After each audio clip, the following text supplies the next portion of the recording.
বলেছিলাম 5 বছর আগে আমাদের সন্তান মারা অবস্থায় হয়েছে, আমাদের সন্তান কিন্তু মারা যায়নি। বলে তবে বলে ওই যে 5 বছরের ফুটফুটে কন্যা সন্তান কার খেলাধুলা করছে জিজ্ঞাসা করছো, ওটা অন্য কারো সন্তান নয়, ওটা আমার আর তোমার কন্যা সন্তান।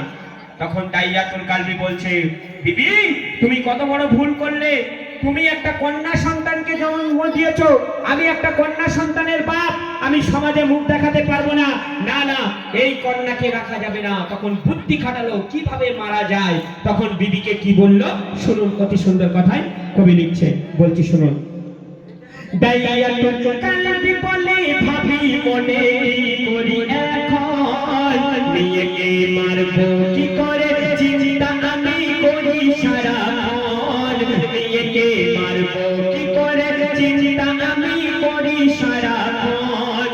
নবী গো একদিন আমি হেসে হেসে বলি বিবিকে, যাব মেলা দেখতে তাও সাজিয়ে ছোট ছোট মেয়েকে, যাব মেলা দেখতে তাও সাজিয়ে ছোট ছোট মেয়েকে।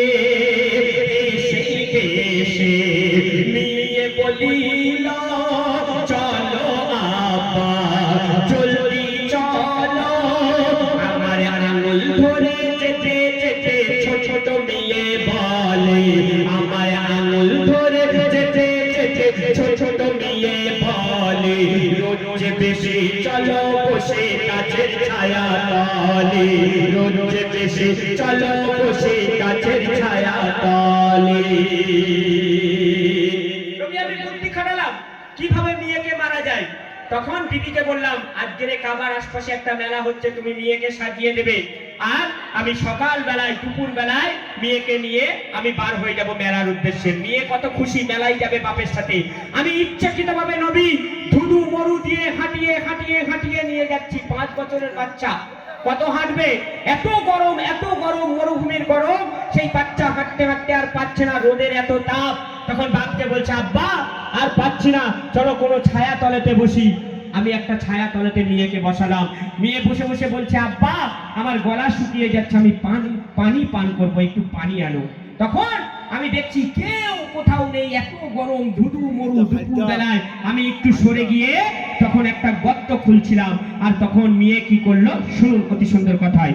নির্জন এলাকায় দেখি সেথায় আর তোকে নাই, নির্জন এলাকায় দেখি সেথায় আর তোকে নাই, নবে পেপে যাই নিয়ে পানি পানি করে দড় পায়, নবে গো পেপে যাই নিয়ে পানি পানি করে দড় পায়, নিয়ে বসিয়ে রেখে